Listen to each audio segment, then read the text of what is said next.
Bersama saya sekarang Akak Lat and Cikgu Aini. Hari ini saya tanyalah, apakah perasaan Akak Lat pada hari ini? To be honest, I am very proud of my team.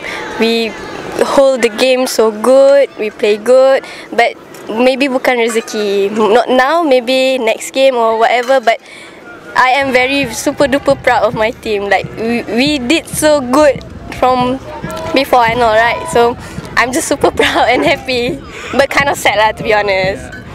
Seterusnya saya tanyalah, apakah harapan Kak Lat untuk pasukan Selangor untuk permainan akan datang? Permainan akan datang. Seterusnya lah. For tomorrow's game, yes, we'll hopefully mesti menang. Betul. Selangor. Percaya. I know we all can do it. Like it's going to be fine. We all have each other's back and all. So sweet. Selangor. Okey, seterusnya kita tanya pengurus pasukan Cikgu Aini, apakah perasaan cikgu sebagai pengurus pasukan terhadap pasukan Selangor pada hari ini? Okay, first thing, alhamdulillah, game setakat ni dah 2 game dan saya sebagai pengurus pasukan saya sangat bangga untuk game yang kali ini.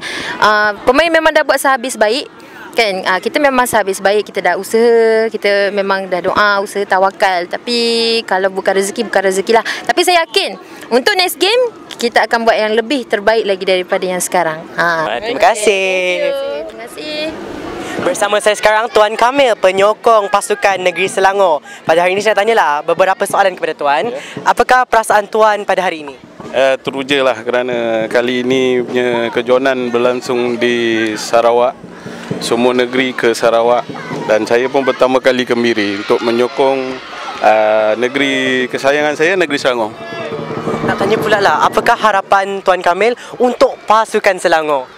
Of course, harapan untuk pasukan saya emas lah, menangi pingat emas. Tetapi yang penting perlawanan kedua ni untuk pasukan perempuan ataupun lelaki, kita kena menang lah sebab kita dah kalah untuk perlawanan pertama. Kita akan menang, main sungguh-sungguh. Harap diorang pemain-pemain jurulatih dapat buat yang terbaik untuk Negeri Selangor. Terima kasih Tuan Kamil kerana sudah meluangkan masa. Bersama saya sekarang Abang Aaron dan Akak Alia, wakil pasukan sorak bagi Selangor. Hari ini saya nak tanyalah, apakah perasaan Abang Aaron melihat pertandingan ini dilangsungkan di sini pada hari ini? Saya berasa sangat teruja dan ini merupakan kali pertama saya menyertai pasukan sorak lah, dan ini juga kali pertama saya melihat permainan sukma di depan mata saya sendirilah. Bersama saya sekarang Akak Rashidah, Puan Iliani dan juga Kak Ifa. Hari ini saya nak tanyalah, apakah perasaan mereka pada hari ini?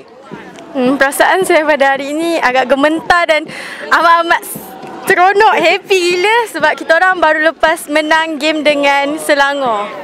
Dan nak tanya bos besar, pengurus pasukan Perak pada hari ini, Puan Iliani. Sebagai seorang pengurus pasukan, apakah perasaan Puan melihat pencapaian pasukan Perak pada hari ini? Pertama sekali syukur kepada Tuhan, kami berjaya sampai ke peringkat ini. Perik jerih mereka selama setahun, hampir setahun lebih, sangat-sangat berbaloi apabila dapat menewaskan Selangor dengan 8-6. Pesanan seorang ibu pengurus pasukan, dia lah tu. Sekian, terima kasih ditemu bual oleh TVP Akses Merbau ya. Terima kasih.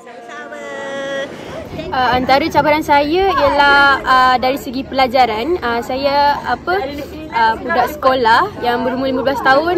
Banyak pelajaran yang saya telah tertinggal disebabkan training sukma daripada bulan 1 lagi.